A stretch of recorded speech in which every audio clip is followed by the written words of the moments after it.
Quelques informations avant de commencer. Vous êtes à nouveau au rendez-vous pour cette rencontre. Plus de 280 inscrits pour ce cinquième webinaire consacré à la posture, hein, d'exécutant à partenaire. Euh, on a constaté toutefois une petite baisse de participation sur les questionnaires. Alors à chaque fois, je vous reparle des questionnaires, les questionnaires qui vous sont envoyés en même temps que le replay après chaque webinaire pour recueillir justement vos suggestions de bonnes pratiques, de vos questions éventuelles, etc. C'est très important de remplir ces questionnaires.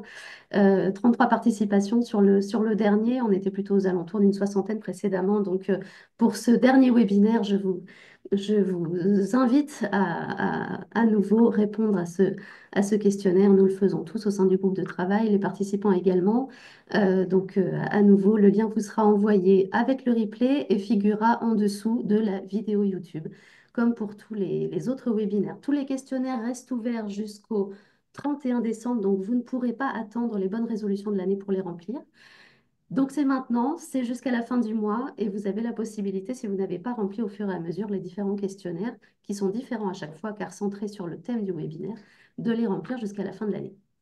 C'est sur la base de ces questionnaires que nous allons travailler, analyser les données et élaborer la charte de bonne pratique qui sera la finalité, hein, de cette série d'échanges. Donc merci d'avance à tous et toutes pour vos idées et vos suggestions. Le thème d'aujourd'hui, comme je l'ai dit, la posture d'exécutant à partenaire, comment reconquérir, hein, cette posture du traducteur et des services linguistiques, comment le faire, comment y parvenir, quelles sont les difficultés. Nous allons évoquer tout ça avec nos participants. On espère par ailleurs que les 4 premiers échanges vous ont d'ores et déjà apporté plus de clarté, des éclairages sur cette relation agence freelance qui peut s'avérer problématique par moment et que les retombées, ce qui ressort aussi dans les messages que vous nous envoyez après chaque rencontre, que les retombées sont aujourd'hui positives sur cette initiative. Comme précédemment, des sondages seront envoyés deux pour cette rencontre pendant le webinaire auquel nous vous invitons à répondre. Et nous prendrons vos questions à la fin à la fin de la rencontre, à l'occasion d'un temps de questions-réponses. Voilà pour le petit point technique et pratico-pratique de début de webinaire. Il est un peu plus court à chaque fois, hein. On commence à être rodé finalement maintenant, vous comme nous. Je vais passer à une présentation rapide de nos intervenants qui vont ensuite se présenter d'eux-mêmes. Nous avons autour de la table aujourd'hui Sandrine Constance Cagnetto, membre de la SFT, traductrice indépendante au sein de la langagerie, membre du collectif Pro Renata. Nous avons également Sarah Freitas, membre SFT également, gérante de SFM Traduction Conseil, toutes deux basées en France. Nous avons Tatiana Greber, responsable marketing, et Louise Megruer, Head of Language Production chez Apostrophe Group, groupe situé en Suisse. Nous avons François Chartrand, président et directeur général de Versacom, basé au Canada. Et Alix Lacombe, avocate, formatrice en droit pour les entrepreneurs, spécialisée dans la propriété intellectuelle et le RGPD notamment, du cabinet Lacombe Avocat, basé en France également et qui apportera son éclairage sur tous les enjeux de contractualisation notamment. On aura l'occasion d'échanger régulièrement à ce sujet. Je suis pour ma part Lucie Laval, directrice de l'agence Content Tactique. J'ai animé les webinaires depuis le début et j'ai le grand plaisir d'être avec vous aujourd'hui encore. Et ce webinaire a été organisé par Gaëlle Gagné, gérante de Trémalingua, membre du CODIR de la SFT, et on la remercie beaucoup pour cette organisation. Je vais laisser nos intervenants se présenter avec leurs propres mots. Les miens étaient très formels. Donc, on va commencer avec Sarah. Oui, avec plaisir, merci beaucoup. Donc finalement, moi je propose depuis plus de 20 ans non seulement des traductions, mais également des textes rédigés en anglais dans des domaines assez techniques, donc microélectronique, semi-conducteurs, capteurs, calcul avancé quantique, par exemple. Donc, ça, c'est le reflet de notre marché local à Grenoble. Euh, Au fil des années, j'ai essayé de remonter un peu la chaîne de valeur depuis exécutant de traduction au début de mon activité il y a plus de 20 ans. jusqu'à rédiger des textes et puis aujourd'hui à proposer des projets clés en main, donc la réalisation de documents imprimés, de sites Internet, par exemple. Donc, c'est ça que je pense pouvoir vous apporter aujourd'hui, c'est cette expérience de proposer plus que des traductions, mais des projets complets. Merci beaucoup, Sarah. On enchaîne avec François. Oui, bonjour à toutes et tous. François Chartrand, donc très heureux d'être parmi vous. En effet, comme vous l'avez dit, Lucie, donc je suis président du cabinet de traduction canadien Versacom. J'ai l'immense défaut dans le monde des directeurs d'agence d'être d'abord un traducteur de formation. Alors, et je suis membre agréé donc de l'Ordre des traducteurs, terminologues et interprètes agréés du Québec, dont on pourra d'ailleurs peut-être parler, qui est un facteur difficile ce qui me concerne dans le monde. J'ai le plaisir de diriger donc une équipe de 300 personnes, hein, traducteurs et et gestionnaires. Et je travaille bien sûr avec de nombreux excellents et précieux freelances, ou comme on les appelle au Québec, des traducteurs linguistes pigistes. Ça me fait plaisir d'être avec vous pour participer à cette intéressante discussion. Merci beaucoup, François. Sandrine. Oui, bonsoir à toutes et tous. Je suis ravie d'être là. Merci beaucoup de votre invitation. Donc, moi, je suis traductrice indépendante de l'anglais au français depuis 30 ans cette année. J'ai démarré par des domaines techniques et essentiellement électroniques qui m'ont amené aux équipements médicaux, à toute radiographe, appareils d'électrocardiographie, etc. Petits équipements, ce qui m'amène aujourd'hui à traduire beaucoup de contenus médicaux et aussi à évoluer dans le domaine du marketing médical, des études cliniques. Donc ça s'élargit d'année en année et ma clientèle a toujours été constituée d'agences et pour 50-60% et le reste de clients directs. La proportion augmente un peu de clients directs. J'imagine que c'est le privilège de l'âge et aussi parce que il y a eu une grande concentration d'agences ces 4 ou 5 dernières années qui ont fait que certains de mes petits clients, les boutiques agencies, ont un peu disparu du paysage. Donc, comme l'a dit Lucie, en 2015, Sophie Dean et moi-même avons créé un collectif, un duo, un binôme, appelez ça comme vous voulez. Nous restons deux freelances, mais nous proposons, sous une marque commerciale commune, des services de traduction relecture médicale haut de gamme. Voilà, c'est tout pour moi. Merci beaucoup, Sandrine. Je vais me tourner vers Tatiana et Louise dans l'ordre qui vous convient. Bonsoir à toutes et à tous. Je m'appelle Tatiana Greber. Je suis responsable marketing auprès de Apostrophe Group en Suisse. Je suis initialement aussi traductrice de langue maternelle allemande. J'étais directrice de ma propre agence pendant 20 ans avant de rejoindre Apostrophe Group. Et chez Apostrophe, on est plus de 100 collaborateurs en Suisse et en Allemagne. On offre plus de 100 langues. On travaille avec passé 2000 partenaires freelance. Et en marketing, moi, je m'occupe beaucoup avec l'analyse du marché et également l'analyse des besoins de nos clients afin de développer nos services qui sont actuellement la traduction, relecture et la création des textes. Et également, on travaille beaucoup, on développe beaucoup au niveau technologique. Donc, je me réjouis de cette discussion qu'on va avoir tout à l'heure. Oui, moi, je suis Louise Mougrard, mais je suis traductrice diplômée moi-même. Maintenant, chez Apostrophe, je suis responsable pour les relations freelance.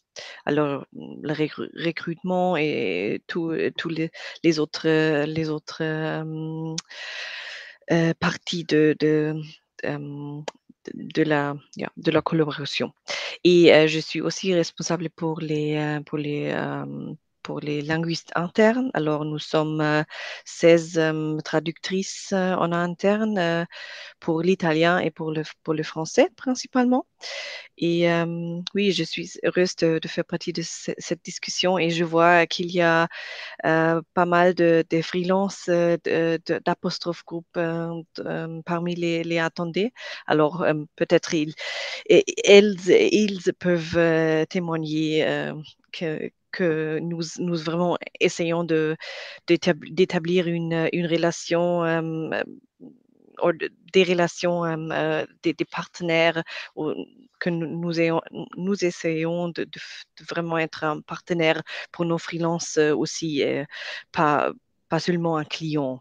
Oui. Merci beaucoup, Louise et Tatiana. Et on va terminer avec Alix.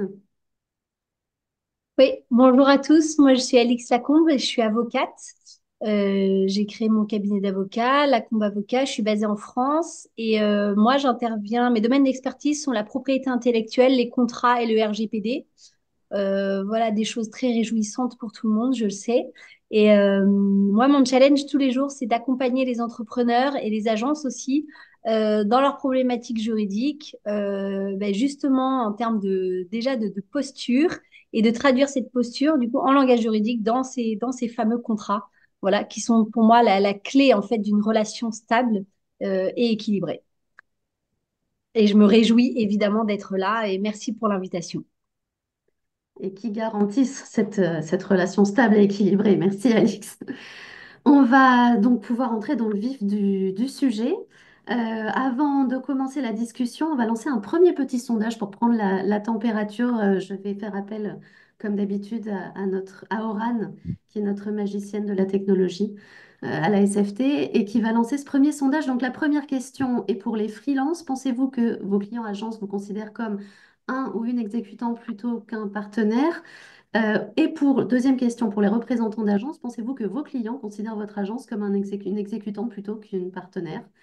On vous laisse répondre.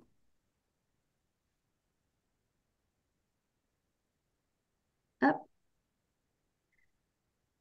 Oran, je te laisse me dire Oui, alors les gens sont en pleine, réflexion. voilà, ou en tout cas en train de répondre. Donc j'attends que, comme pour les webinaires précédents, que ça se stabilise au niveau des réponses pour pouvoir mettre fin au sondage. C'est pas encore le cas, donc j'attends encore un petit peu.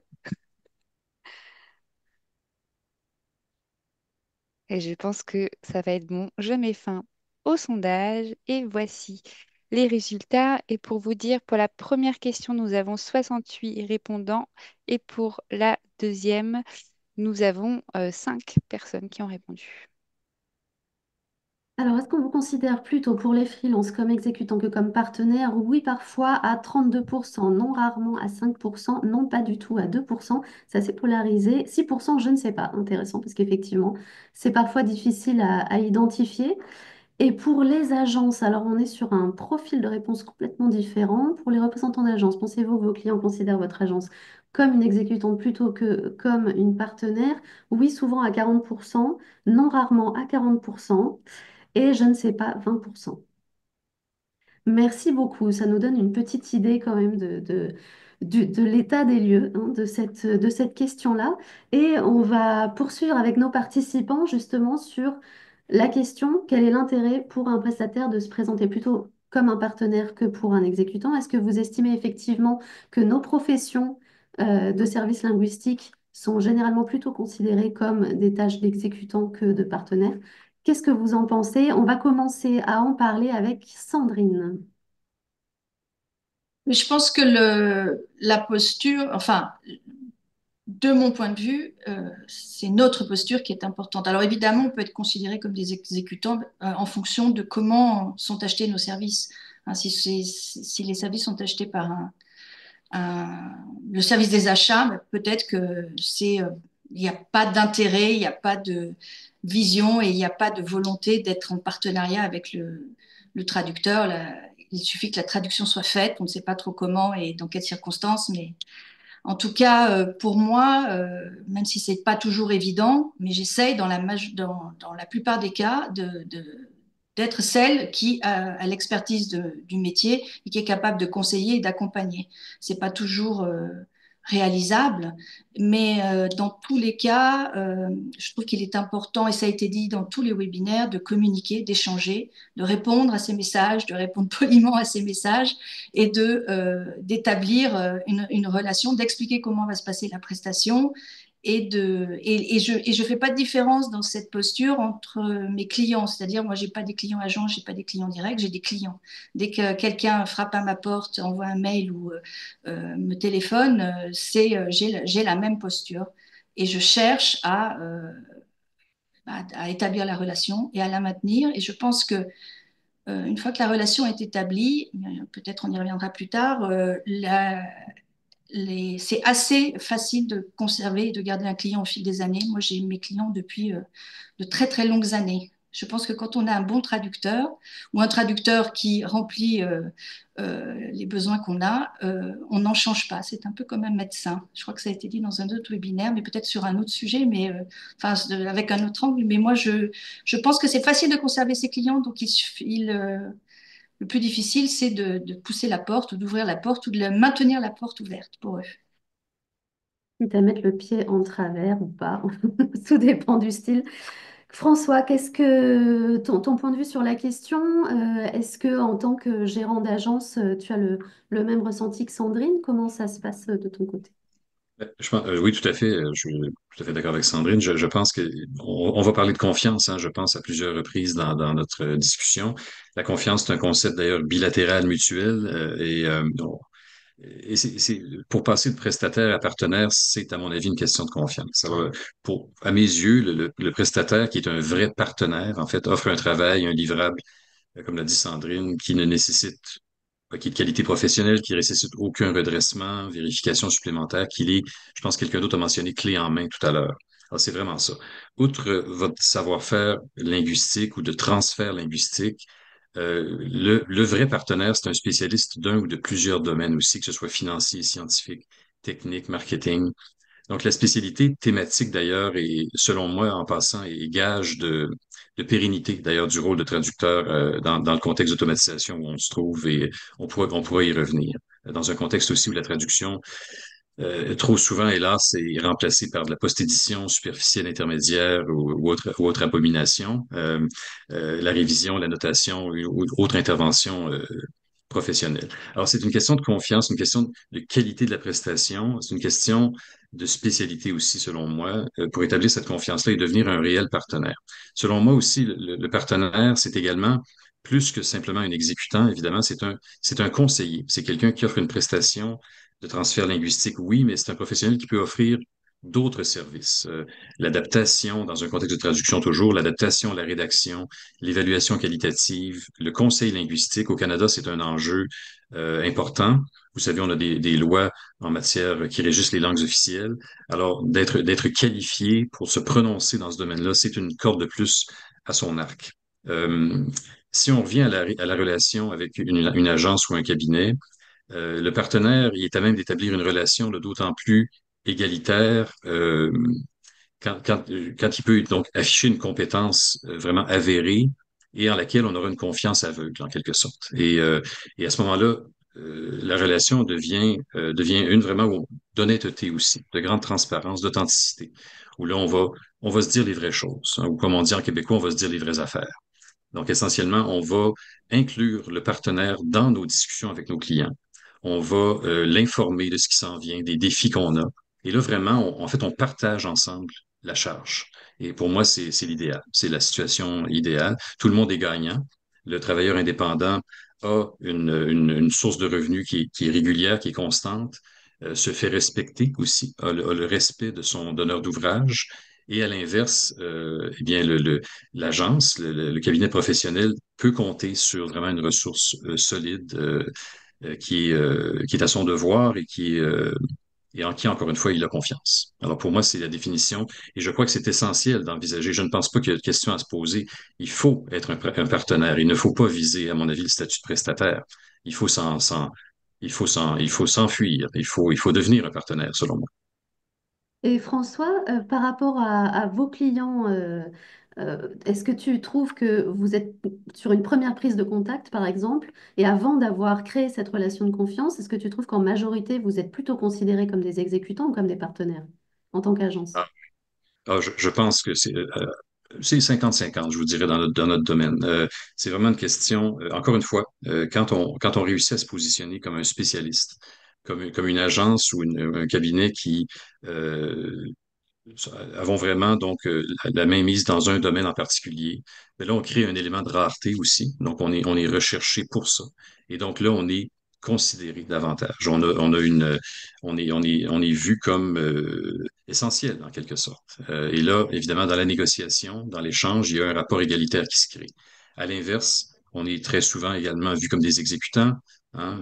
On se fait dire parfois convert this to French. Hein. J'aime beaucoup ce terme-là. C'est comme s'il y avait un processus complètement automatisé, cybernétique qui avait lieu.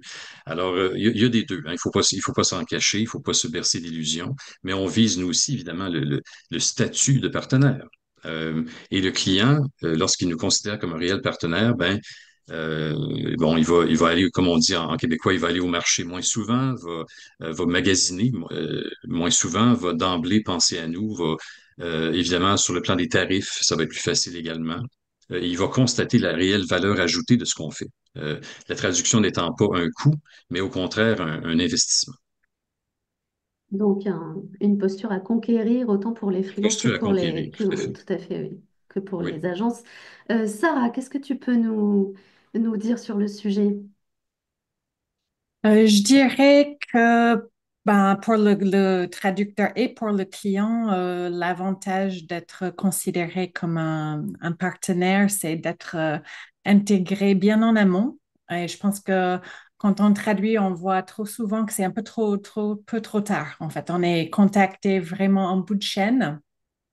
Il y a beaucoup de choses sur le projet qui sont déjà figées et on a beaucoup moins d'opportunités de conseiller et d'ajouter de la valeur à la prestation. Que le client aussi développe un peu ce réflexe d'intégrer ses prestataires dans ses événements, de les inviter.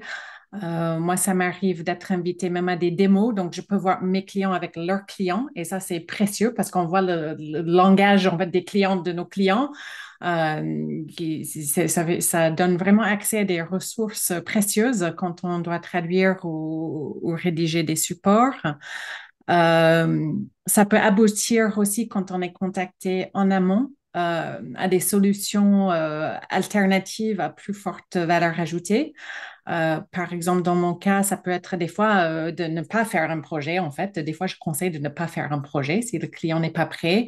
Donc, c'est un gage de confiance. On fait économiser du temps et de l'argent au client si on estime que le projet n'est pas mûr. Ça peut aboutir, par exemple, à faire une rédaction bilingue à quatre mains plutôt que de réaliser et de traduire un texte. Donc, ça, c'est quelque chose qui m'arrive régulièrement de proposer ça. Parfois, c'est plus efficace et on aboutit à un résultat qui est plus qualitatif. Après, pour le prestataire, je pense que le travail est plus intéressant, plus varié, plus valorisant, mieux rémunéré. Donc, il y a des avantages très concrets à se positionner en tant que partenaire. Et je vais dans le sens des autres intervenants. Je pense que la spécialisation dans un domaine donne de la légitimité pour remonter progressivement dans cette chaîne de valeur. Et après, dans mes domaines, le deuxième catégorie de compétences, je dirais, c'est la connaissance de la production des types de supports que le client produit, que ce soit des sites web, des vidéos, des documents imprimés.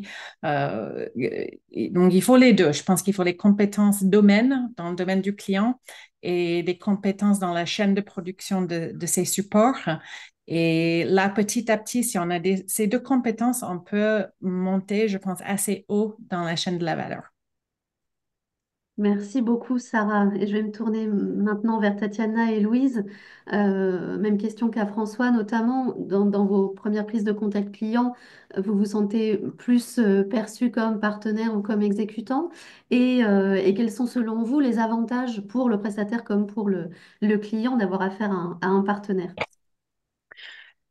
Chez Apostrophe, je pense que c'est un peu comme François le disait. Je crois qu'on vit un peu les deux. Des fois, on est vraiment perçu comme simple exécuteur et là, je pense que c'est très important qu'on essaie de montrer ces différences, ce plus du côté linguiste, donc d'aller au-delà du service demandé.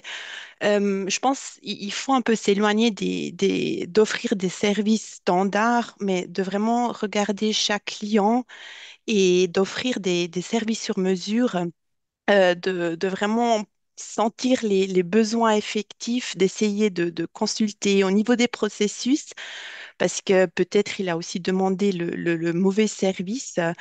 Et là, si le client remarque en fait le bénéfice qu'il obtient, donc là, c'est plus facile après de devenir partenaire. Euh, et je pense aussi que il faut vraiment ouais, plus passer aussi au-delà du service demandé et faire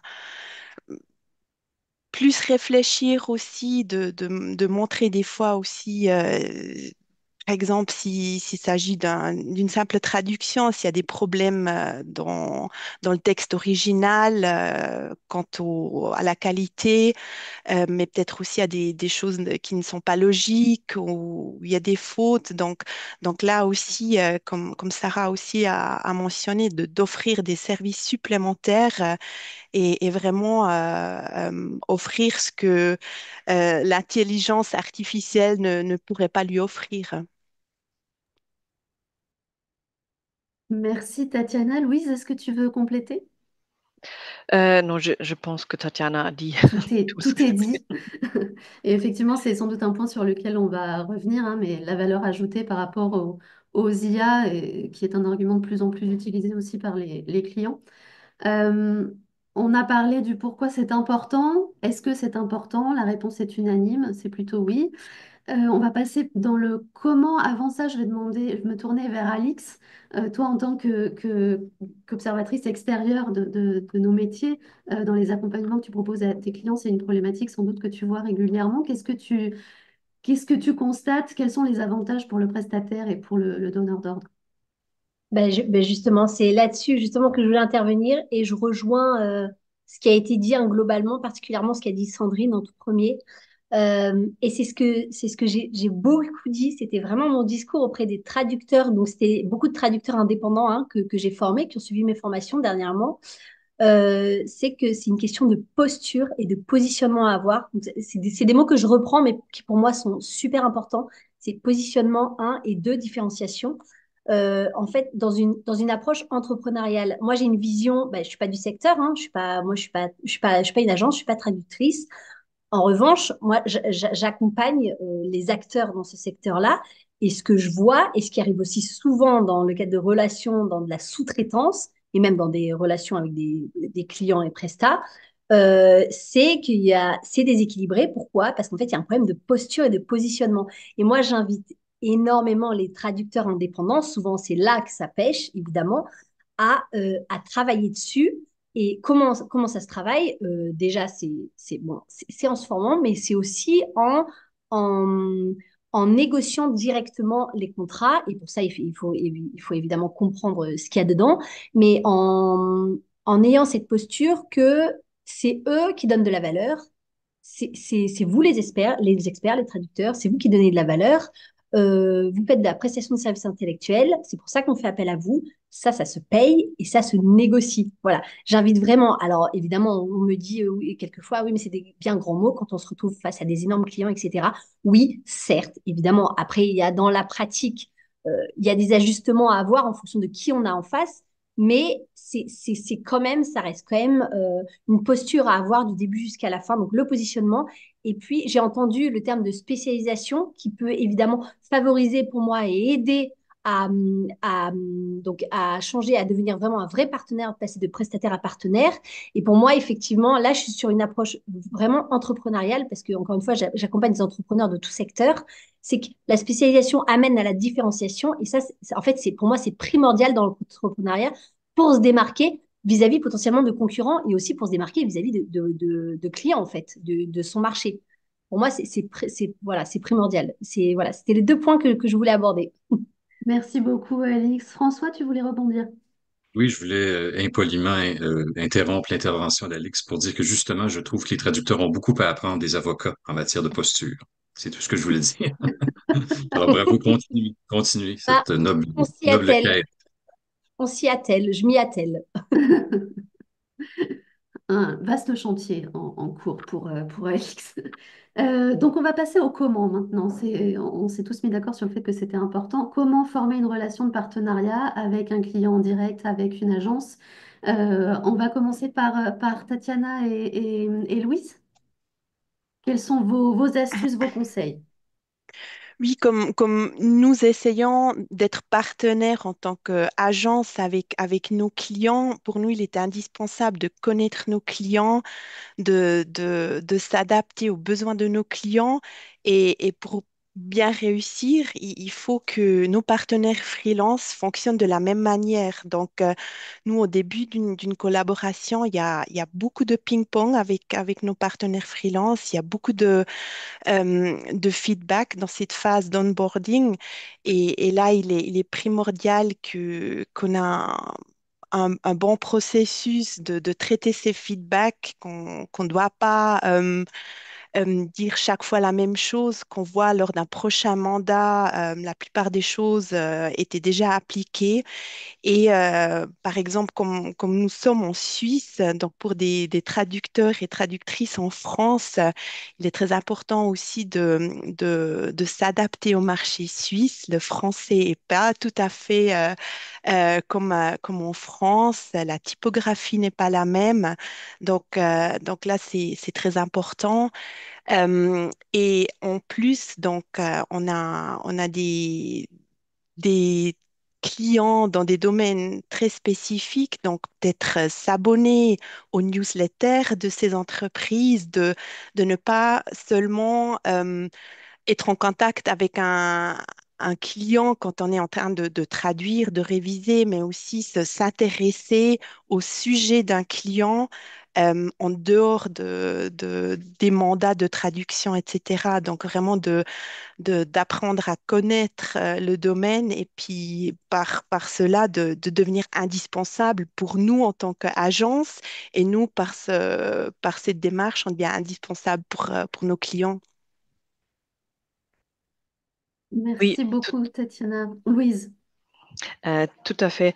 Je pense que c'est vraiment essentiel de se positionner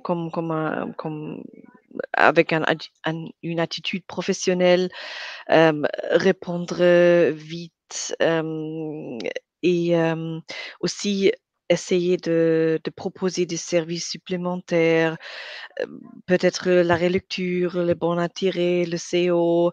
Et quand on n'offre pas un service, peut-être qu'un collègue peut aider et vraiment se présenter professionnellement avec un propre site web, avec des preuves de l'expertise, vraiment être non seulement un spécialiste pour la langue, mais aussi pour des domaines. Et comme Tatiana elle avait dit, s'adapter au marché suisse et vraiment connaître le client.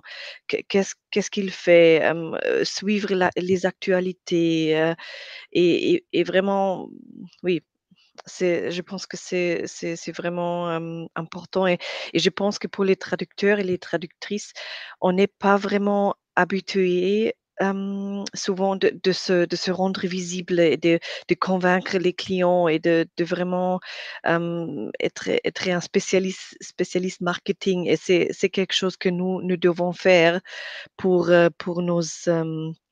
oui, pour montrer notre valeur ajoutée, la valeur ajoutée du linguiste à l'époque de l'IA. Et oui, je pense que c'est vraiment essentiel.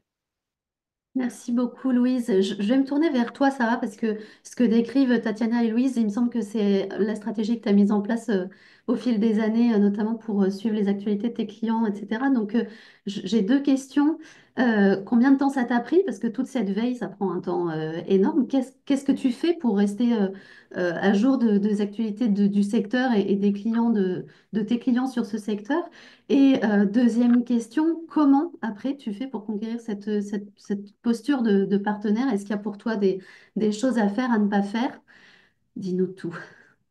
Euh, Moi, je connais très bien mes chiffres, donc personnellement, je travaille pas seule, hein, mais personnellement, je produis un maximum de 145 jours par an. Donc, ça, ce sont mes journées de prod facturables à un client. Donc, le reste des journées de travail dans l'année, c'est le reste, quoi. C'est de faire de la veille, d'assister aux événements de mes clients, euh, à faire des formations dans les métiers de mes clients aussi, à faire du réseau dans les réseaux de mes clients. Donc, ça peut paraître peu. C'est oui, 12 jours par mois de travail, entre guillemets. Le reste, c'est du travail aussi, mais c'est pas facturable. Donc, ça me prend le temps que ça me prend, quoi. C'est un mi-temps quand on produit à moitié, à moitié, à peu près 50%. Après, ce que j'ai commencé à faire depuis quelques années, c'est que j'ai formalisé ce qu'on appelle le parcours client. Donc, chaque étape dans la relation, de l'avant-vente jusqu'à la pré-vente, c'est de baliser tous les points de contact qu'on va avoir avec un prospect et un client et de définir quelles sont les communications qu'il faut à chaque étape. Est-ce qu'il y a un document juridique? Est-ce qu'il y a une communication? On va te demander peut-être des infos entrantes du client. Est-ce que c'est plus relationnel, plus marketing, plus logistique sur l'organisation d'un projet? Donc, le parcours client a plein d'étapes et les supports qu'on peut avoir tout au long sont vraiment divers et variés. C'est important parce qu'il faut beaucoup communiquer, comme ce que les autres intervenants ont déjà dit. Il faut également rappeler ce qu'on fait. Quand on commence à proposer plus de prestations ou des projets clés en main, moi, j'ai des clients avec qui je travaille depuis des années, ils oublient, hein, il faut les rappeler que je fais ça aussi. Pas plus tard que l'autre jour, j'ai un client qui m'a contacté juste pour rédiger des textes, sauf que c'était un document qui avait besoin d'être vraiment conçu. Et j'ai dit non, non, mais ça, je ne fais pas. Il faut tout faire parce qu'il y a des schémas à designer, il y a une architecture de l'information et il faut tout faire en même temps en itérant ensemble. Et puis, j'ai des personnes qui font ça avec moi. Donc, le client était très content et heureusement qu'il m'a appelé à temps et on va pouvoir aborder le projet de cette manière-là. Donc, il faut les rappeler, les rappeler parce que même au bout de quelques années, s'il y a des clients avec qui je suis rentrée simplement en traduction il y a même 10 ans, encore, il faut les rappeler aujourd'hui régulièrement qu'on fait beaucoup plus de choses. Il faut provoquer des échanges aussi autour de leur méthode de travail, de se dire, OK, un projet chez vous, ça naît comment? C'est qui le propose? C'est quoi l'organisation en interne? Comment est-ce que vous détectez les besoins en interne? Donc, c'est vraiment de communiquer beaucoup, beaucoup pour savoir exactement comment ça se passe en interne chez le client. Et puis aussi, bon, de bien s'entourer, hein. Il faut un réseau, il faut une permanence, une présence, un réseau de prestataires annexes pour proposer ces projets. Et puis, bien sûr, le cadre juridique autour, parce que c'est pas du tout la même chose qu'avec des simples projets de trad. Merci beaucoup, Sarah. François, quelle est ta vision du comment? Comment on fait? Quelles sont les bases d'une relation saine de partenaire à partenaire? C'est très intéressant d'avoir différentes perspectives aujourd'hui. Celle de Sarah est clairement celle d'une professionnelle qui s'adresse à ce qu'on pourrait appeler des clients finaux, hein, et non pas des agences de traduction comme la mienne. D'emblée, je vous dirais que c'est un peu plus simple, en fait, dans un contexte où vous choisissez de traiter avec un cabinet de traduction parce que, encore une fois, ça revient au concept de base qui est d'établir la confiance. Donc, afficher des compétences confirmées, vérifiables, une spécialité ou un intérêt, je vous dirais, avéré pour un thème. Et tout à l'heure, quelqu'un d'autre l'a dit, une disponibilité maximale, des réponses rapides, même négatives d'ailleurs, hein. Est-ce on veut savoir, êtes-vous disponible? Oui, non, mais ce qui nous intéresse, c'est de le savoir immédiatement, hein, d'abord. Alors ça, je le répète beaucoup à nos partenaires, justement, je leur dis, il n'y a pas de mauvaise réponse. Il y a une réponse lente et une réponse rapide. Hein. C'est vraiment ça. Et ça, c'est une autre façon d'établir la confiance. Hein. C'est la disponibilité, l'ouverture. Donc, évidemment, le respect des conditions convenues, échéances, bien sûr, les tarifs, éviter les surprises, éviter les déceptions, surtout en début de relation, hein, évidemment. Donc, avec une agence, le site web, l'aspect marketing importe peu. Hein. C'est la pratique que l'on recherche, la fiabilité, la disponibilité. Cabinet professionnel va savoir récompenser ça d'ailleurs chez son partenaire par des tarifs honorables, une souplesse quant au processus et aux outils également, tant au niveau de la prestation que du niveau, évidemment la prestation de niveau professionnel, une écoute, un réel partage d'informations. Et le cabinet, c'est notre cas d'ailleurs, on va même aller jusqu'à recommander à des clients directs de traiter avec certains de nos partenaires quand nous n'avons pas la capacité ou la spécialité ou que ce n'est pas dans notre plan d'affaires de traiter dans un secteur, on n'hésitera pas à recommander directement à nos clients de traiter avec nos partenaires. C'est un autre signe d'un réel partenariat, d'un partage des affaires ici. Alors, puis je le répète, ces attentes-là, c'est bilatéral. Le lien de confiance, il doit être honoré par l'agence, bien évidemment. Encore une fois, il y a une question de tarif, de soutien en gestion, de soutien terminologique. C'est ce que nous, on procure à nos partenaires externes. On leur offre un soutien linguistique. Ils peuvent traiter avec nos linguistes internes. Ils sont pas laissés à eux-mêmes. Ils ont des réponses. Et bien sûr, et ça, on n'en parle pas assez, mais le paiement rubis sur l'ongle, hein. Il n'y a aucune honte à vouloir être payé promptement. Je le répète, et je le dis en tant que payeur, et je crois que c'est la base. C'est une hygiène de relation qui est importante. Et là, et nous, c'est notre façon d'ailleurs d'établir la confiance envers nos partenaires. Ils savent qu'avec nous, ils ont quelque chose de garanti. Rubis sur l'ongle, ils peuvent compter sur ce revenu-là. Et j'estime qu'il n'y a pas de honte à aborder ce sujet-là. On le fait pas assez. Je voulais le souligner. Et je crois comprendre que selon la géographie, les pratiques sont un peu différentes. Peut-être qu'en Amérique du Nord et au Canada, c'est peut-être moins un enjeu.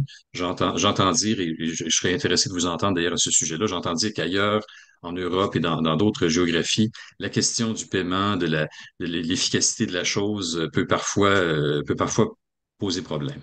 Euh, mais j'estime que c'est à la base de la relation de confiance aussi. Je vais le souligner. Merci beaucoup, François. Et enfin, Alix, de ton point de vue d'avocate, pour toi, quelles sont les bases contractuelles d'une bonne relation de partenariat entre un freelance et une agence? Alors, bah, du coup, je vais répondre. Les bases contractuelles, déjà, elles doivent figurer dans un contrat. Voilà, ça paraît évident, hein. Mais par expérience, il existe encore beaucoup de relations basées sur la confiance. Alors oui, enfin, c'est très bien, François, la confiance, évidemment. Mais je dirais que la confiance, moi, j'ai confiance qu'en l'écrit. Voilà, des formations professionnelles aux grandes dames de mon mari. Mais je fais confiance qu'à l'écrit. Et donc, c'est pour ça, de bonnes relations, on discute, on est OK avec les modalités, etc. Il faut tout retranscrire dans un contrat. En fait, après, ça paraît simple, mais en fait, je ne parle pas de faire signer un contrat d'adhésion. Ce qu'on appelle un contrat d'adhésion, c'est un contrat qu'on ne va pas négocier. C'est tous les contrats qu'on a en ligne, là, sur des sites, etc., où en fait, vous prenez une formation en ligne, où en fait, vous n'allez pas négocier le contrat. Là, il ne s'agit pas de ça. Il s'agit d'une relation qu'on essaie au maximum de rendre équilibrée. On échange sur les modalités qui sont spécifiques à chaque fois. Et l'idée, c'est de traduire ça dans le contrat. Donc, moi, encore une fois, ce dont je me suis aperçue, ce que j'observe beaucoup, c'est que beaucoup côté indépendant, ça pêche clairement sur les marges de manœuvre qui se laissent pour négocier les clauses, en fait. Pourquoi? Parce que déjà, je pense qu'il y a un manque de compréhension et parce qu'en fait, on n'ose pas. Moi, j'ai envie de dire, c'est pas parce qu'on négocie une clause qu'on va pas signer. Il vaut mieux négocier une clause plutôt que signer un contrat qu'on comprend pas et surtout qu'il y a des incidences hyper importantes. Donc pour donner des exemples sur des clauses hyper importantes pour moi dans un contrat de sous-traitance ou même un contrat client, par exemple la clause de propriété intellectuelle. Souvent, ça j'en ai pas mal parlé dans mes formations, mais souvent le traducteur il va pas être conscient en fait, de ses droits de pays, il va pas être conscient de la titularité de ses droits de pays sur ses œuvres, sur ses traductions clairement. Et en fait, forcément, il va y avoir une cession de droit qui va être opérée. Déjà, cette cession de droit, ça se négocie. Ça se négocie clairement. Voilà, de la manière dont vous voulez, mais en tout cas, si vous cédez les droits à titre gratuit, ok, mais vous le faites en connaissance de cause. Euh, voilà, c'est super important de le savoir parce que quand on est titulaire d'une œuvre, son exploitation est soumise à autorisation. Voilà, c'est un petit peu des termes un petit peu techniques, mais une fois qu'on sait ça, en fait, vous avez de l'actif immatériel, en fait. C'est ce que vous vendez. Donc, moi, c'est ce que je leur dis, en fait, dans le vous, hein, les traducteurs. Donc, valoriser ça et négocier ça. C'est pas, ça va au-delà de la prestation ponctuelle, en fait, clairement. Donc ça, c'est l'aspect IP, enfin pays. Après, bon, il y a plein de points hyper importants dans un contrat entre une agence, par exemple, et un traducteur. Mais ce que je relève aussi souvent, c'est vérifier quand même la clause de non-concurrence. Et ça, en fait, une clause de non-concurrence qui va être euh, équilibrée, en tout cas acceptable, elle le sera parce qu'en fait, les parties auront discuté en amont. Et en fait, l'agence va permettre au traducteur de pouvoir développer son activité, de pouvoir valoriser son travail, alors dans la limite de la confidentialité des données effectivement du client, voilà. Mais tout ça doit être réfléchi en amont et posé noir sur blanc. En fait, souvent, ça paraît peut-être bateau pour certains et c'est très bien, mais je pense que c'est hyper important d'être vigilant là-dessus pour être sûr de savoir, encore une fois, de signer en connaissance de cause. Souvent, en fait, c'est parce qu'en fait, on n'ose pas négocier les clauses qu'on se retrouve avec des contrats en fait, qui nous satisfont pas. Et surtout, clairement, ça a des incidences en fait, sur la durabilité des relations, forcément. Euh, voilà ce que je peux dire, Lucie. Après, je ne sais pas si Merci tu as d'autres beaucoup. questions. Oui, oui, il y a d'autres questions qui arrivent et je vais même vous en poser deux en une parce que le temps file et que je veux quand même garder du temps pour les questions-réponses. Mais finalement, selon chacun et chacune d'entre vous, qu'est-ce qui caractérise une relation de partenariat? Quels sont les points non négociables ou les points à mettre en place pour une bonne relation de partenariat? Et est-ce que cette posture de partenaire est un facteur de fidélisation? Et si oui, comment on fidélise des clients envers qui on se positionne comme partenaire? François, tu veux réagir Euh, là-dessus? En fait, avant de répondre à cette question-là, Lucie, j'aimerais revenir sur le point de la propriété intellectuelle qu'a abordé Alix. J'aimerais préciser que du point de vue d'une agence, et ça c'est intéressant parce on est plusieurs sur le panel dans des positions différentes. Si parfois l'agence ou le cabinet donne l'impression de vouloir s'approprier gratuitement la propriété intellectuelle de la traduction, c'est parce que d'emblée, dans sa propre entente avec son client, il est prévu que les mémoires de traduction seront propriété du client. J'aimerais juste le préciser, qu'il ne s'agit pas d'un plan machiavélique, là. Autrement dit, c'est un trickle-down effect ici, malheureusement. J'aimerais juste le préciser. Donc, ça, c'est une réalité d'ailleurs avec laquelle moi-même je lutte et avec laquelle je ne suis pas d'accord, hein. On aimerait conserver les droits de propriété intellectuelle d'une traduction et à plus forte raison des mémoires de traduction on peut appeler ça des actifs langagiers dans notre domaine. Mais c'est hélas trop peu souvent possible avec les multinationales qui, elles, mandatent la traduction. J'aime le préciser. Mais je vous laisse Merci. poursuivre. Est-ce que tu as quelque chose à ajouter sur la fidélisation? Est-ce que cette posture de partenaire permet de fidéliser des clients ou est-ce qu'au contraire, il y en a qui peuvent être Tout à fait. freinés par ça? Quels sont les différents cas de figure et comment on les Non, conseille? je pense que l'usage crée une habitude, la confiance crée une habitude et ensuite le partenariat devient tout naturel. Je pense qu'encore une fois, on va éviter des appels d'offres quand on a une relation vraiment de confiance. Je dis souvent à mes employés et à mes collègues, on veut que notre client nous confonde avec un collègue vraiment interne. Donc, on veut qu'ils oublient qu'on est un organe externe. On veut, hein, on dit en anglais, vraiment une extension of your company, of your organization. Et c'est vraiment ça, la cible, c'est qu'on finisse par oublier que vous êtes à l'externe, qu'on vous voit comme un collègue, littéralement, qu'on vous envoie du boulot, qu'on partage le boulot, qu'on partage les défis, puis on finit par oublier qu'on est en train de faire une transaction, en fait. C'est l'objectif. Et d'ailleurs, nous, on parvient à cet équilibre-là avec certains traducteurs pigistes, traducteurs indépendants, freelance, et c'est formidable, parce que là, on finit par, on est vraiment des collègues. En fait, on est dans cette aventure-là ensemble. Et je pense que c'est ce qu'on doit viser. Mais évidemment, ça passe par la confiance, ça passe par une prestation de qualité soutenue. Vous le savez, quand il va y avoir une petite baisse de performance, ben là, c'est ébranlé, on a un doute quant à la suite, etc. Et on est tous dans le même bateau. C'est vrai, c'est qu'on soit une agence ou qu'on soit un freelance, on est aussi bon que notre dernière prestation. Hein. malheureusement. Alors, excuse-moi, je fais des anglicismes, je fais des calques de structure. You're only as good as your last performance. Euh, mais voilà, c'est mon point de vue de ce point, en ce qui concerne la fidélisation. Merci beaucoup François. Sandrine, je me tourne vers toi parce qu'effectivement sur ce sujet de la fidélisation, c'est quand déjà il y a une relation et tu vas nous dire si selon toi c'est effectivement un facteur de fidélisation, mais aussi en tant que freelance, est-ce qu'il y a des clients, agences ou clients directs d'ailleurs, avec qui tu as le sentiment que même si on veut créer une relation, même si on fait tout ce que vous avez tous préconisé pour créer une relation privilégiée, etc., est-ce qu'il y a des cas de figure où ben, c'est pas possible en fait?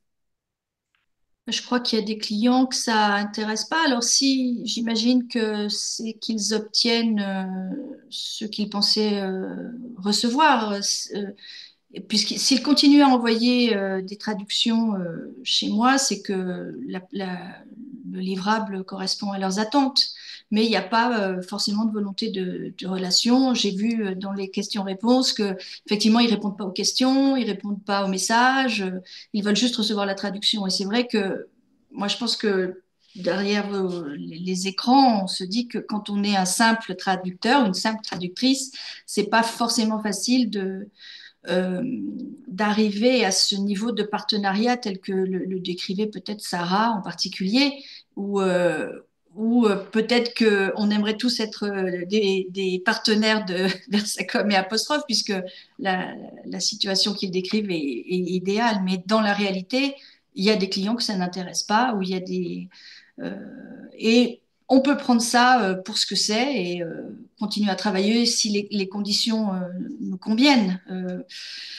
Moi, je pense que c'est important de garder à l'esprit qu'on est freelance et qu'on ne l'est pas par hasard et que c'est nous qui choisissons nos conditions, c'est nous qui fixons nos tarifs, c'est nous qui décidons ou non d'accepter une prestation ou qui pouvons conseiller à nos clients de de pas traduire ceci ou cela. On doit toujours garder ça à l'esprit. Euh, on est on est aux rênes de notre entreprise et c'est pas peut-être le terme sous-traitance laisse croire qu'on est toujours, on doit dire oui ou si on dit pas oui, eh ben on n'aura plus l'occasion de dire oui ou non la prochaine fois. Mais en fait, il faut, si on a cette posture, ce positionnement, je trouve que on peut arriver vraiment à des choses, à des relations intéressantes. Merci Sandrine, je vois que Tatiana et François aimeraient, et Louise aimeraient rebondir sur tes propos. Oui, merci. Je suis tout à fait d'accord avec Sandrine. Je pense que il y a des clients qui ne s'intéressent pas à une vraie relation partenaire, euh, mais on peut s'orienter vers des clients où ça marche mieux. Euh, Ce que je veux dire, euh, c'est peut-être un peu plus facile parfois avec les entreprises petites et moyennes parce ils, euh, ils apprécient la relation personnelle. Et je pense que vraiment la relation personnelle est essentielle parce que c'est un people business, comme on dit en anglais. Et vrai, aussi avec les clients grands, si on arrive à vraiment établir une relation personnelle euh, avec les sous-clients, on peut dire, ça vraiment aide à arriver à ces statuts partenaires, je pense. Merci Louise, je vous laisse abonder ou pas d'ailleurs, Tatiana, Alix, François. Je voulais vite revenir sur ce point de Sandrine, accepter ou non une demande ou un mandat. Je pense pour nous, en tant qu'agence, c'est justement là qu'on voit qu'un vrai partenariat fonctionne quand un partenaire freelance refuse un mandat parce que le domaine ne correspond peut-être pas à sa spécialisation ou parce il a trop de travail en ce moment et il peut nous offrir un autre délai de livraison. Donc là, on voit que ce partenariat fonctionne effectivement Et ça, c'était un point. Et puis un autre, c'est peut-être aussi un peu l'aspect agence. On est perçu un peu, on automatise un maximum dans l'échange avec nos partenaires freelance. euh, pour devenir plus efficace de notre côté. Mais par cela, on essaye aussi d'alléger certaines tâches pour nos partenaires freelance au niveau administratif, etc. Mais ça ne veut pas dire qu'on recherche pas une interaction directe au-delà. Donc, s'il s'agit de poser des questions, de poser peut-être d'avoir un échange direct entre un partenaire freelance et nos traducteurs internes. Donc là, on essaie vraiment d'avoir les deux et on essaie aussi de voir nos partenaires freelance pas comme des numéros, mais comme des clients en fait, parce qu'on est persuadé qu'un partenaire freelance qui adore travailler avec nous, il va rendre un travail beaucoup meilleur que quelqu'un qui prend juste des mandats d'apostrophe parce qu'il a rien d'autre.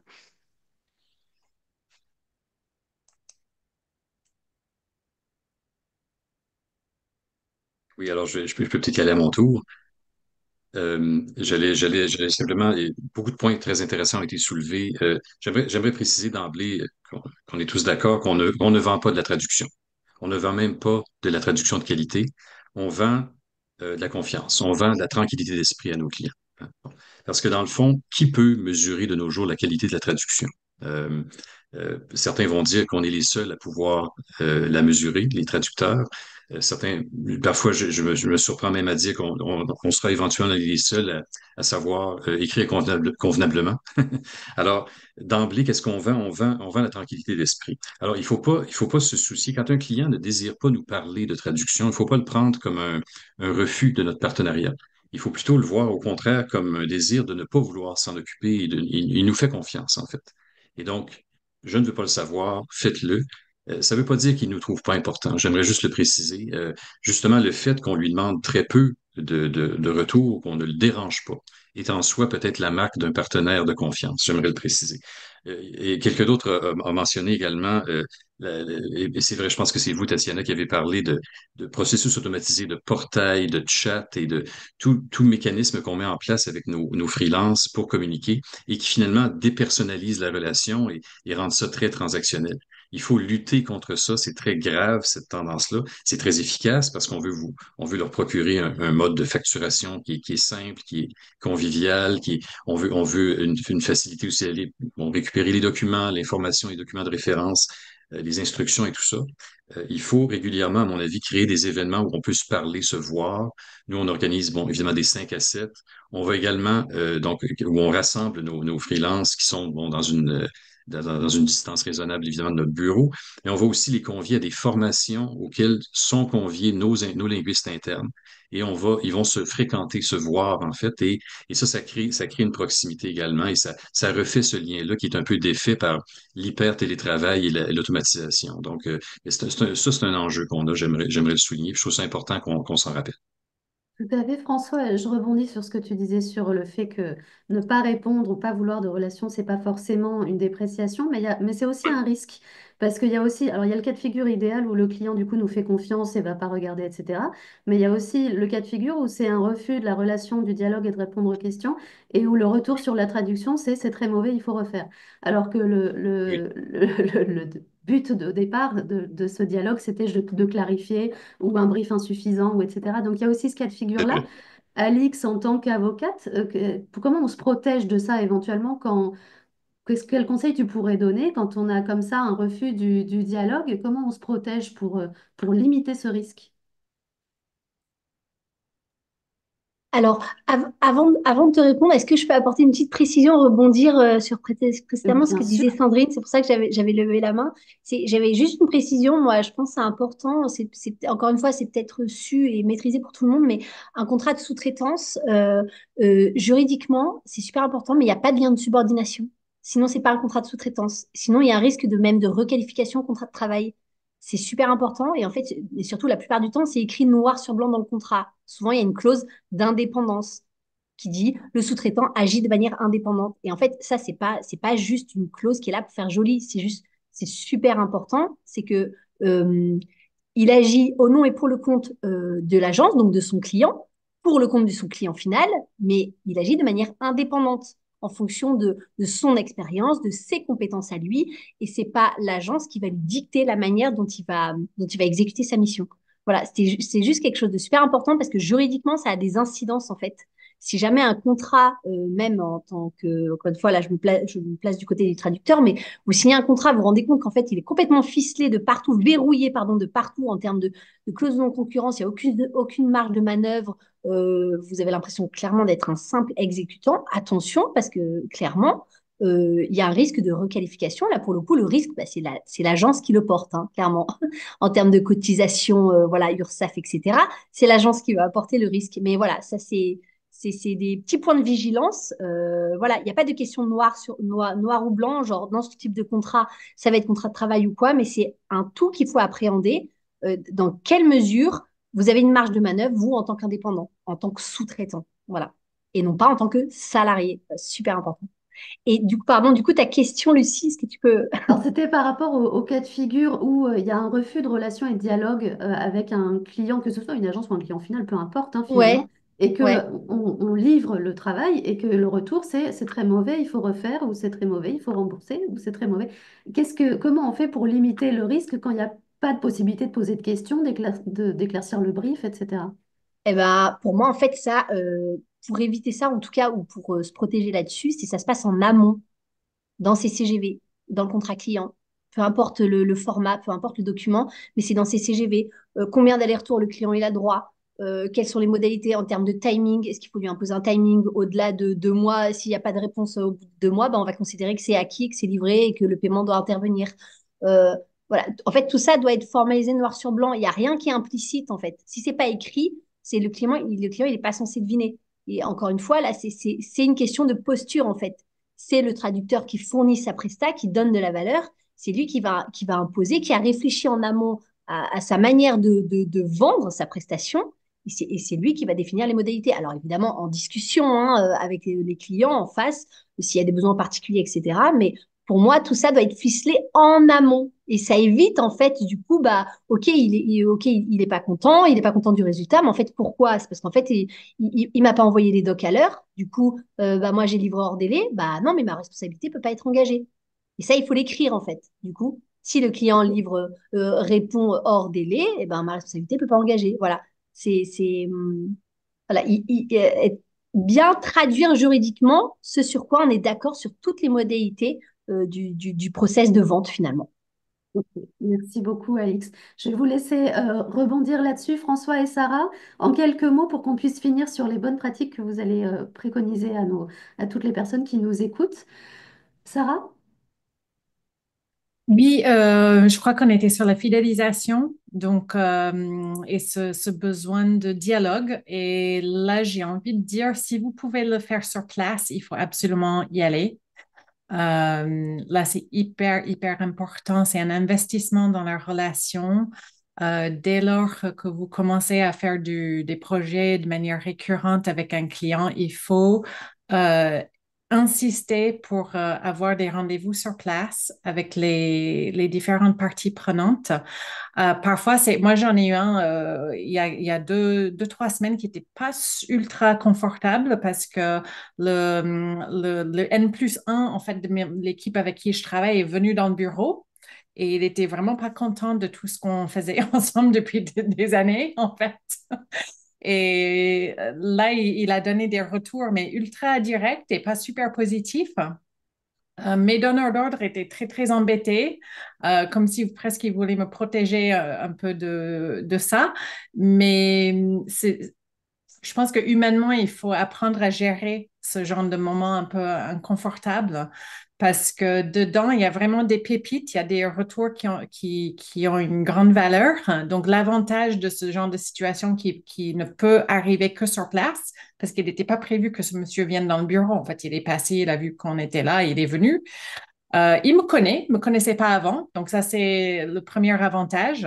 Et le deuxième, c'est que j'ai entendu ce qu'il a dit et maintenant, moi, je peux aider son équipe, donc ce sont mes clients, son équipe, je peux les aider à répondre aux exigences de leur patron parce que je les ai entendus de sa bouche, en fait. Et ça, si on n'est pas sur place, on ne peut pas le faire. En visio, ça n'arrive jamais. Donc, il faut vraiment provoquer ces points réguliers. Il faut connaître les différents interlocuteurs. Si on est en face d'une grande entreprise, peut-être on a des interlocuteurs achats. Il faut vraiment faire la part des choses entre la relation de travail avec les donneurs d'ordre et tout ce qui est juridique, financier. Il faut vraiment savoir faire la part des choses et traiter séparément sur les aspects finances juridiques et les aspects projets avec les donneurs d'ordre. Et puis, après, encore une fois, plus on provoque ces moments d'échange avec nos clients, bah, plus oui, ils vont nous recommander. Il y a peut-être même quelqu'un dans le bureau, dans le même couloir qui va vouloir faire appel à nous. Euh, et on peut également, oui, demander est-ce qu'il y a d'autres personnes dans votre entreprise qui sont susceptibles d'avoir besoin de mes services. Et si mieux on les connaît, plus facile ça devient de demander ce genre de choses. Merci Sarah. Très rapidement, François, pour terminer là-dessus, si tu veux rebondir, non, c'est bon pour toi. Rapidement, un petit point rapide, un petit conseil qui m'est venu en tête très rapidement, parler de fidélité. Et ça s'applique, c'est bon pour les agences comme pour les freelances ou les traducteurs indépendants. Intéressez-vous également au document original. Quand on vous envoie un original à traduire, oui, vous allez vous soucier d'une excellente traduction idiomatique, exacte, terminologiquement, etc., etc. Mais si vous constatez des erreurs, des anomalies dans la version originale ou des choses plus fondamentales, signalez-le, même si on vous paye pas explicitement, même si on vous l'a pas demandé. Vous allez parfois sauver la vie de votre client. Il va constater que vous avez une vue d'ensemble de l'œuvre, que vous vous intéressez réellement à son projet. Et c'est un pas de plus vers le statut de partenaire. On a récemment, je vous donne un exemple, dernièrement, on a traduit un document de ressources humaines portant sur des consignes de base. Hein, on y disait dans le texte anglais, Avoid racist epitaphs. D'accord? Un épitaphe raciste. Alors, je vous laisse imaginer à quoi peut ressembler un épitaphe raciste. CJ, et là, fill in the blanks. Tout ça pour dire que on a bien sûr corrigé par une épithète. Bon, en anglais, on l'a interprété comme étant une racist epithet, qui était, bon, remarque à caractère racial, ou en anglais, peu importe quelle était la traduction. Et, bon, on a été remercié pendant, bon, je sais pas combien de, je sais pas dans combien de courriels ou combien d'emails de remerciements on a reçus. Alors, intéressez-vous à l'original également. Vous gagnez des points en le faisant. Oui, c'est souvent une bonne entrée en matière, effectivement, pour commencer à construire et à conquérir cette posture de partenaire. On va terminer rapidement pour laisser de la place aux questions-réponses. Je vais demander à chacun d'entre vous, à nos participants, si vous aviez deux, trois conseils, trois max, à donner à tous ceux qui nous écoutent pour aller à la conquête de cette posture de partenaire, pour ceux qui le veulent, évidemment. Quels seraient-ils? On va commencer avec Tatiana et Louise. Euh, oui, en fait, si je prends la perspective en tant qu'agence, des conseils pour nos partenaires freelance, euh, c'est vraiment comme François disait, en fait, de regarder ces textes originaux, mais aussi de poser des questions. Et là, je trouve très, très important qu'on a fait ses propres recherches avant. Il n'y a rien qui m'énerve le plus que de recevoir une question et puis j'ouvre Google et puis en 2 secondes, j'ai le résultat. Donc là, vraiment de faire son job d'abord et après aussi peut-être de demander des feedbacks soi-même. Euh, Ça aussi, c'est un point important et respecter les instructions, les listes de terminologie, les guides linguistiques d'un client. Euh, ouais, je pense que c'est super important pour nous en tant qu'agence. Oui, Louise, oui. oui, j'aimerais bien préciser ou ajouter, euh, c'est quelque chose qui vraiment qui est vraiment important, c'est de communiquer. Communiquer s'il y a un problème, si quelque chose n'est pas clair, ajouter des commentaires, avec la livraison. C'est vraiment, informez-nous s'il y a un problème avec l'accès à la mémoire, peut-être, ou quelque chose d'autre. Parce que nous sommes là pour aider et nos chefs de projet aussi comme le vendor management, nous vraiment, nous sommes un peu dépendants aussi de cette communication et ça vraiment, ça fait la différence, je pense. Merci beaucoup, Louise. Sarah, quels seraient tes conseils, tes recommandations pour quelqu'un Je d'autre? pense à deux choses. Donc, la première, ça rejoint ce que dit Tatiana, c'est de vraiment prendre l'entière responsabilité du projet. Souvent, on entend dire, ben non, mais cette partie-là, c'est pas mon job ou on me paie pas que pour faire ça.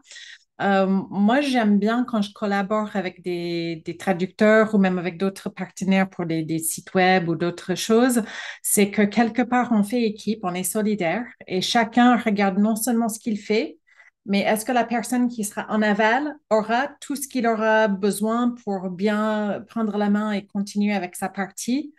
Euh, et c'est une attitude que j'apprécie et les clients apprécient beaucoup quand on montre qu'on prenne vraiment l'entière responsabilité et on va jamais dire non, non, mais cette partie-là, c'était pas à moi de le faire. C'est vraiment pas constructif, mais c'est une attitude, je trouve, qu'on rencontre quand même assez souvent parmi les freelances, pas que de la traduction d'ailleurs.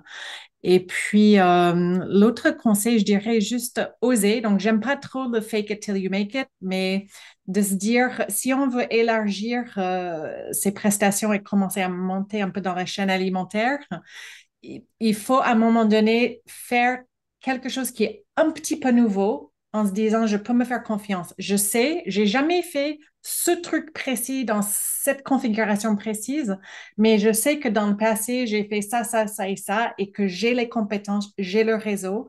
Je peux me faire confiance pour orchestrer ce nouveau truc, pour créer ce nouveau projet. Donc, ça, je pense que souvent, on passe à côté d'opportunités parce qu'on n'ose pas dire oui. Merci beaucoup, Sarah. Sandrine, quels seraient tes conseils? Moi, je rejoins totalement Sarah sur ce qu'elle vient de dire sur oser. Je trouve ça très important. C'est très gratifiant pour soi-même et on va toujours plus loin. Ça a été dit par ailleurs par tout le monde, communiquer, hein. Et moi, je pense que même la jouer un peu perso, c'est-à-dire dire j'ai bien aimé travailler sur ce projet ou j'ai bien aimé travailler comme ça. Moi, mes clients agences, si je dois les définir comme ça, je travaille pour le même client final ou les mêmes clients finaux depuis 10, 15 ans. Et en fait, il n'y a pas de raison que ça s'arrête, je veux dire, dans le sens où c'est confortable pour tout le monde, pour moi, pour eux. Et le client final me connaît, pas personnellement, j'ai pas forcément échangé, j'ai pas toujours la chance d'aller chez les clients finaux voir comment fonctionnent les machines. Je le regrette, ça se faisait dans les années 2000, mais il y a longtemps que j'ai plus fait ça. Mais c'est voilà, dire ce qu'on aime faire, comment on aimerait mieux le faire la prochaine fois. Puisqu'on est freelance, je pense qu'on s'adresse aussi à nous parce qu'on est freelance, donc on est on travaille comme on est, moi il me semble, et donc ne pas hésiter à dire ce qui ne convient pas et ne pas aller vers ce qui ne nous convient pas, et essayer de faire valoir le maximum ce qu'on est et la façon dont on aime bosser.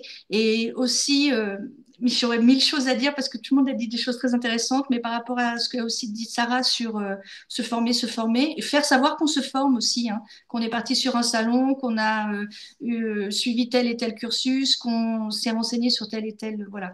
Donc, tout mettre en avant pour qu'on soit absolument irrésistible pour nos clients.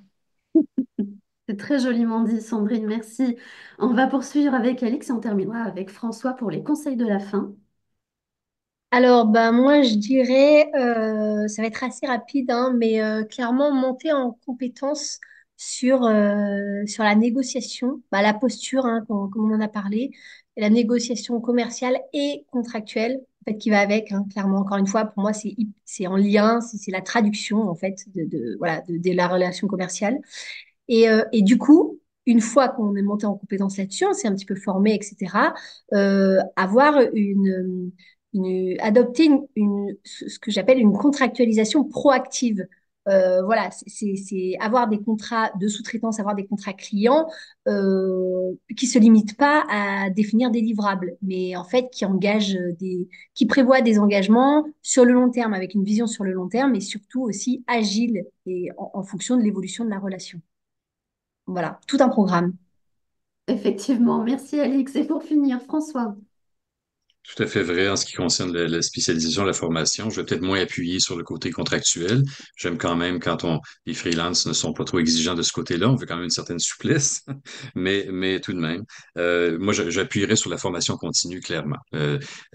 Continuer à apprendre. Les traducteurs, de toute façon, sont des gens curieux intellectuellement. Ils apprennent constamment. Continuez de le faire. Intéressez-vous à des sujets qui vous passionnent. Poussez ça loin. Devenez un expert intergalactique d'un domaine en particulier. On va se vous arracher, comme on dit. C'est ce que je vous recommande. Il y a quelqu'un qui a posé dans le fil de discussion qui m'a demandé directement la question, qu'est-ce qu'une réponse rapide? Alors, j'aimerais y répondre. C'est moins de 2 heures, en fait. Et je le répète, euh, on veut juste un oui et un non dans un premier temps, hein. On vous demande pas d'accepter le mandat dans toutes ces. On vous demande êtes-vous disponible ou pas c'est ce qu'on veut savoir si vous le prenez ou pas essentiellement le mandat. Donc d'emblée c'est une réponse toute simple et vous savez ça enlève énormément de stress et de pression chez les chargés de projet qui sont toujours perpétuellement dans un état de entre l'arbre et l'écorce. Alors merci à ceux qui ont de la sympathie pour ces gens-là. Sinon, informez-nous de vos dispos. On n'en abusera pas. Quand vous nous dites, je peux en prendre un peu plus, on verse une petite larme hein, de joie. Alors, faites-le. Vous le regretterez pas. En retour, on va prendre note de vos congés, on va les respecter. Et on vous promet qu'au retour d'une longue absence, on ne vous oubliera pas aussi, ce qui est très important. Et ça peut arriver, vous l'avez peut-être constaté. Euh, loin des yeux, loin du cœur, ben, l'agence a un devoir de se rappeler quelles sont vos disponibilités, quelles sont vos absences, que ce soit un congé de maladie, que ce soit une absence euh, d'un autre ordre. Et on a le devoir de se rappeler que vous êtes de nouveau disponible et qu'on doit reprendre le boulot ensemble. Voilà. Merci François. Excellente transition vers les questions du Q&A que vous avez posté dans l'espace de questions-réponses. Je vais demander à nos modérateurs du groupe de travail de les faire remonter, à commencer par Gaëlle, mais également en renfort Nathalie et Maëlle. Est-ce qu'il y a des questions Alors, je vais relayer certaines questions parce que Maëlle a un petit souci de micro. Alors, il y a eu plusieurs fois des questions sur les contrats et le fait que c'était difficile pour nous d'imposer nos conditions. Donc, il y avait une question notamment pour Alix, des pistes pour trouver des contrats ou des modèles de contrats pour les traducteurs pigistes. J'imagine que c'est quelqu'un qui est au Québec. J'ai toujours travaillé sur une base de contrats établie par mes clients et j'aimerais établir les miens et je cherche des pistes, des réflexions pour les rédiger. Alors, des modèles de contrats, par exemple de CGV, je sais qu'avec Gaëlle, on avait travaillé dessus dans le cadre d'une formation, le template des CGV de la SFT, Oui. que je m'étais permise de remanier, améliorer, mettre à jour. Donc, par exemple, ça peut être une piste. Après, de toute façon, même si vous trouvez en soi n'importe quel template, n'importe quel modèle, l'idée, c'est ok, c'est une base, mais l'idée, c'est de le mettre à jour en fonction de vous, la manière dont vous travaillez. Euh, parce que, mais même, je reviens même à l'origine du problème, c'est que vous dites que c'est parce que les contrats des agences, en fait, ne vous conviennent pas, c'est ça? Mais dans ce cas, si vous avez suffisamment de marge de manœuvre, vous pouvez quand même partir de leur template et négocier les clauses. Après, je comprends qu'en termes d'arguments, de force et d'argumentaire juridique, c'est plus facile d'arriver avec un contrat fait comme nous on l'entend plutôt que d'arriver de barrer toutes les clauses du contrat client, ça c'est sûr.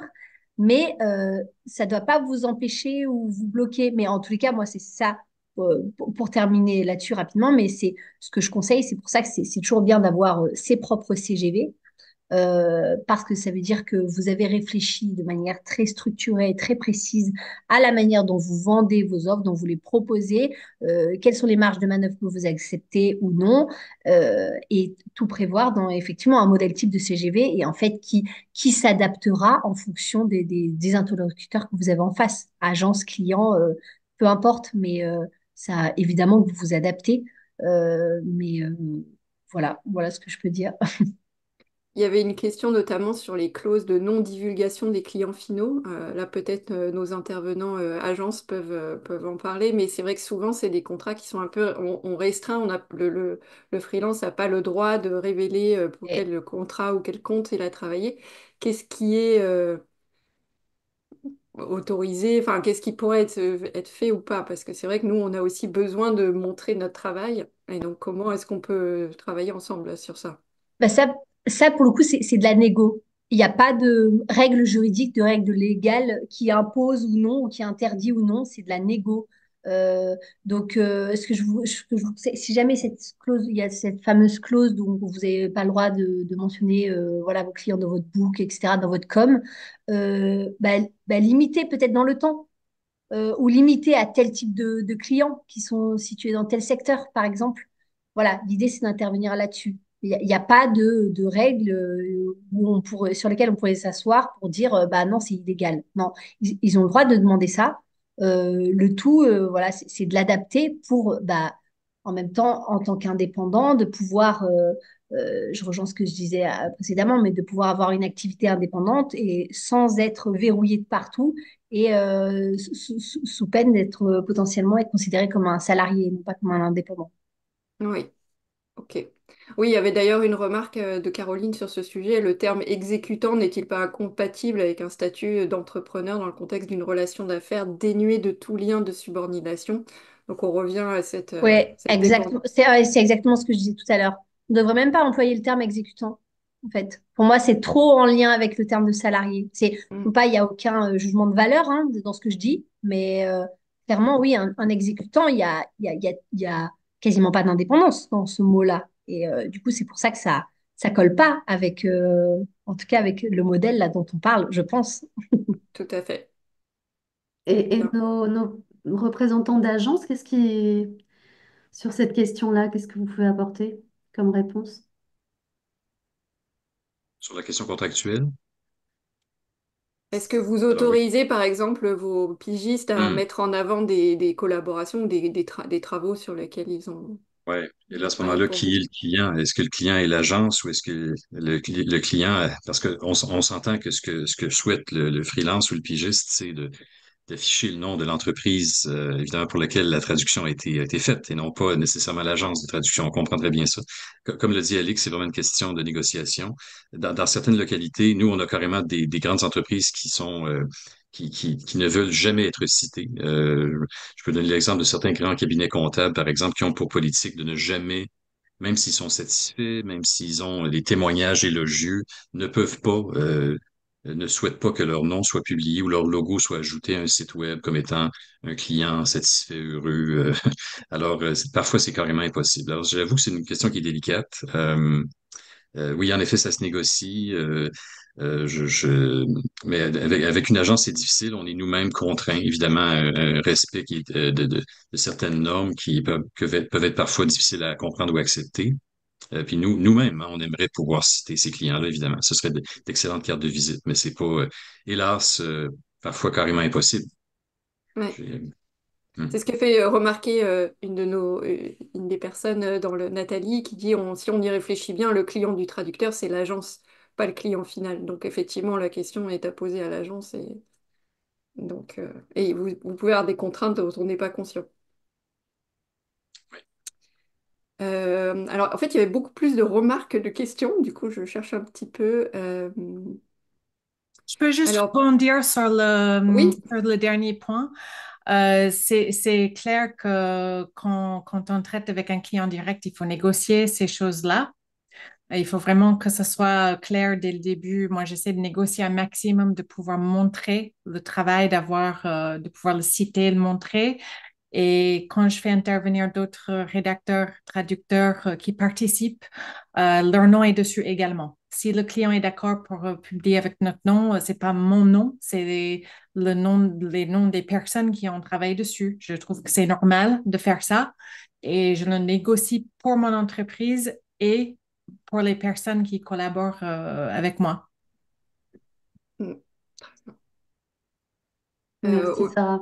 Olivia vient de poser une question dans le Q&A en disant quels sont les éléments incontournables de non-divulgation qui valent en l'absence de tout contrat ou de NDA? Est-ce qu'il y a une règle de base standard? Et j'ai beaucoup de clients avec qui ma relation est entièrement basée sur la confiance ou qui acceptent de signer mes CGV ou mon contrat type mais ne formulent aucune demande de leur côté. Donc, est-ce qu'il y a une règle à appliquer par défaut? Au sujet de la non-divulgation, ben, écoutez, d'emblée, vous ne pouvez rien divulguer, soyons francs. Ça serait ça. Ouais. En traduction, d'ailleurs, il faut, je pense, d'emblée assurer tous nos clients que ce qu'ils nous transmettent, c'est confidentiel tout le temps, littéralement tout le temps. Alors, je pense que je vais laisser Alix, qui est sûrement plus ferré que moi pour répondre à cette question-là, mais d'emblée, il faut considérer qu'on ne peut rien divulguer. Ce serait un bon réflexe à prendre, quoi. Attends, pardon, Gaëlle, tu peux redire la question? De savoir quelles règles suivre si jamais ça n'a pas été discuté, il n'y a pas de clause ou de contrat particulier. Est-ce qu'il y a quelque chose enfin une règle d'or qu'on peut appliquer dans tous les cas hein, Bah, je comme pense que dit François, est-ce qu'on part du principe qu'on divulgue rien bah, par le plus défaut? prudent, c'est ça. Le plus prudent, c'est ça. Mais en fait, si c'est la difficulté quand il n'y a rien d'écrit, quand il n'y a pas de règle écrite, c'est qu'en fait, du coup, il y a plein d'interprétations différentes qui peuvent être considérées et, une attitude comme une autre pourrait être justifiée, justifiable. Donc, d'où l'importance, j'ai envie de dire, ma réponse, d'où l'importance de clarifier les choses. Tout à fait. Et là, Gaëlle, je vois, il y a une question qui m'est adressée directement. Je ne sais pas si je peux y répondre parce que c'est hyper rapide. Est-ce qu'un devis signé par le client est renvoyé Oui, avec j'allais te pigeon la en annexe? poser. Vos contrats, oui. Voilà. Oui, archi oui. Même ça vaut dans la vie de tous les jours.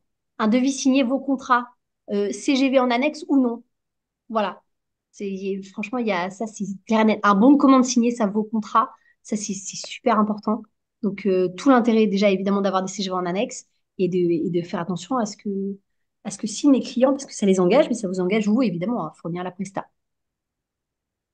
Et Sandrine voulait rebondir.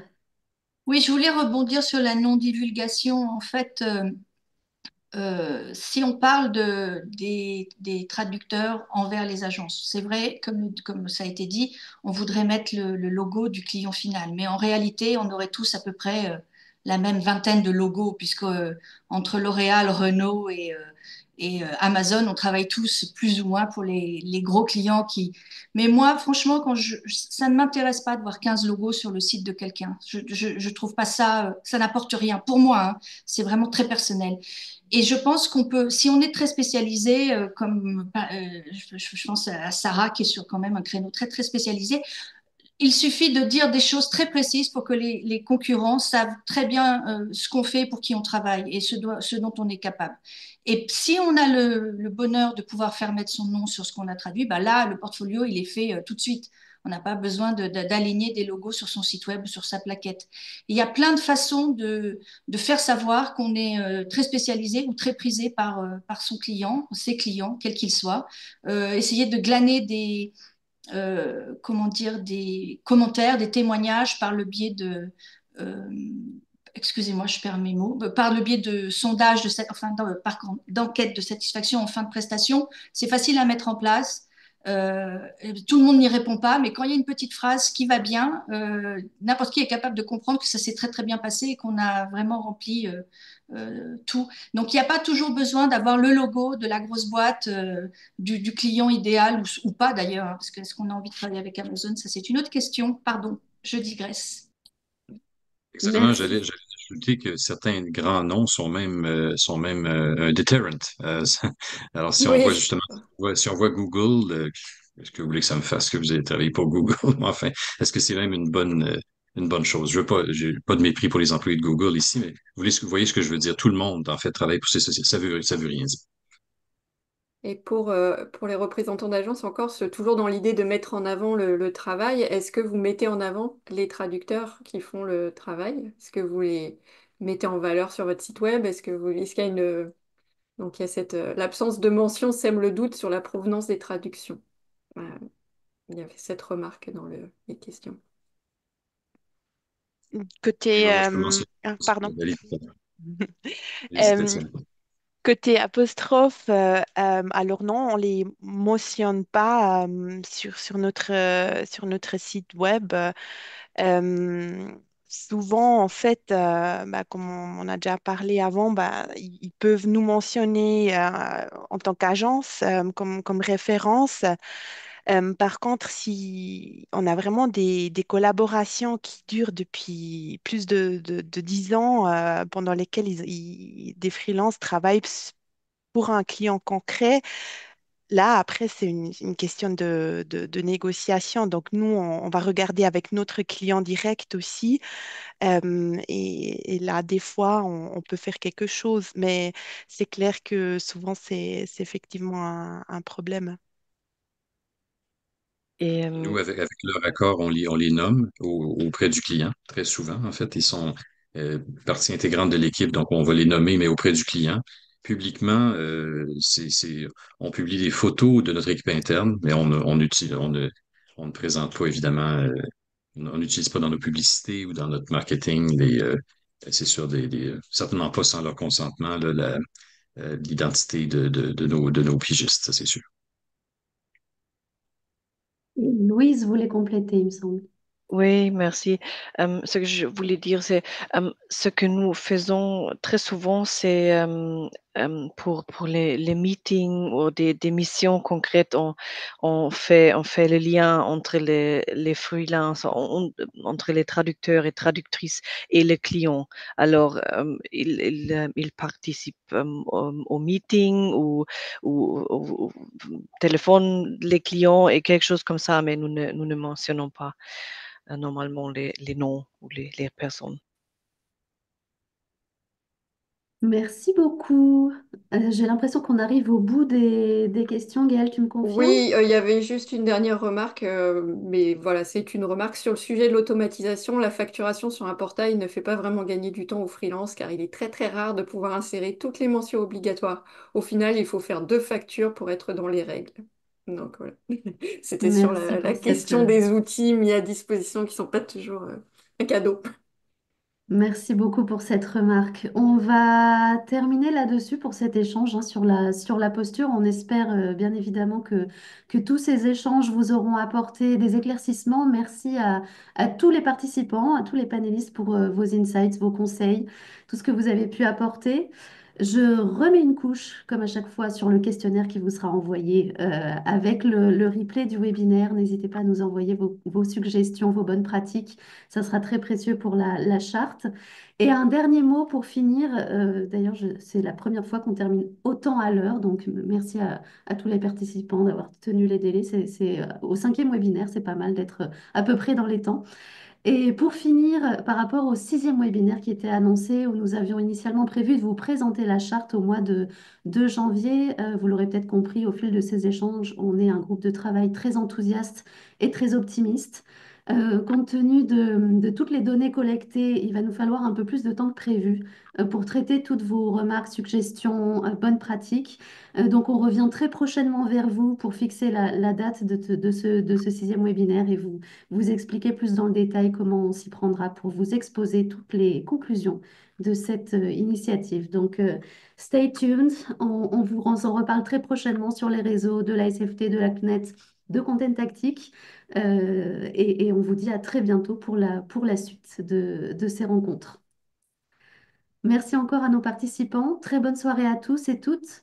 Et on se dit à très vite et à très bientôt.